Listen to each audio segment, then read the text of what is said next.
Hi, I'm just going to run through Scottish Bethanie. This time I'm playing it on a DG melodeon, third button start, so the normal Hohner Pokerwork in D and G. Okay, I'll play it slowly to start with, and then we'll take it apart and show how it's put together.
Okay, working our way through it a bit of a time, we'll just play the standard tune.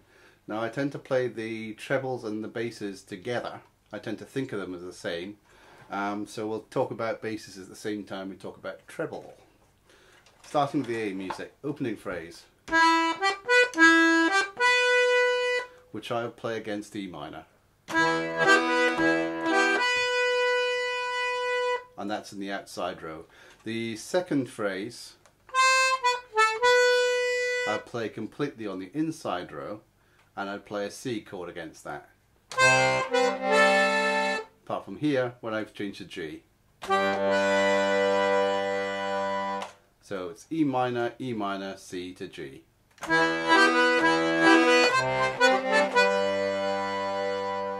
Next phrase, we play it in C. It's again inside row and C chord. And now we just go to the outside row, and that was a D to B minor. Now I've got B minor as my default B chord on this box, but obviously if you haven't, if you've got B major there, then you can play a D bass chord and a B bass chord and a D chord to get the B minor 7 chord, which is good enough for our purposes. So just playing the A music together with chords, we have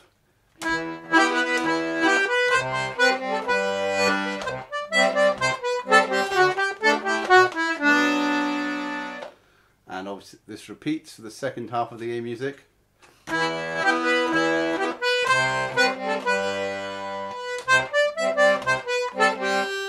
And the last bar changes, and this again is in the outside row.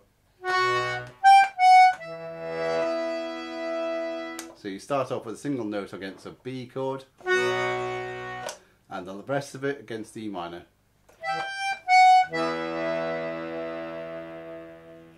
So the A music sounds like this.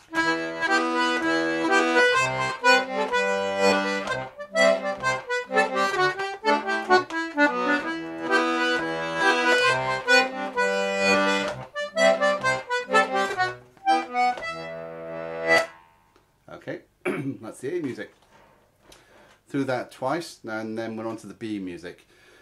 B music, the opening phrase. So this is probably the only part of the tune where I'd actually cross the rows in between a bar. And it's all done on the pull, and you start on the 7th button, cross the row for the next button.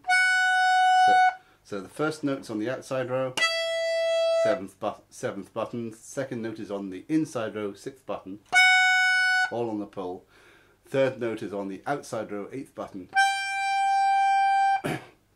and fourth note is back onto the inside row, 6th button, excuse me. And the final note of that phrase is back to the outside row, 7th button. So it's and play an E minor chord against that.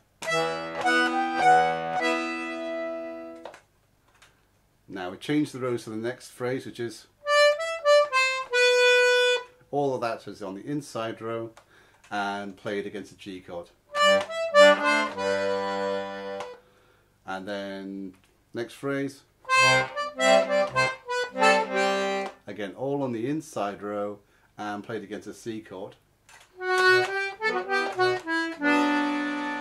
And that is all on the outside row and played against the B chord. So that whole phrase becomes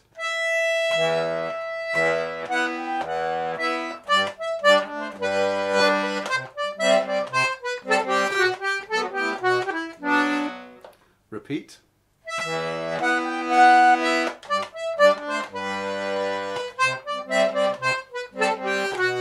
And now just that last, like we did with the A music, we go up for the last phrase. I'm not actually sure that phrase is in the original tune, but it's how I originally learned it a long time ago, and I haven't relearned it. So the B music sounds like this.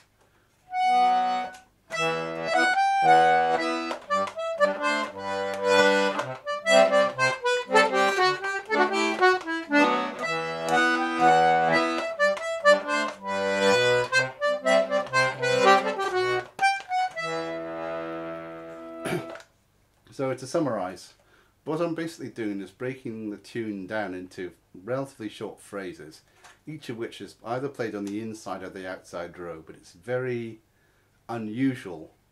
There's only one part of the tune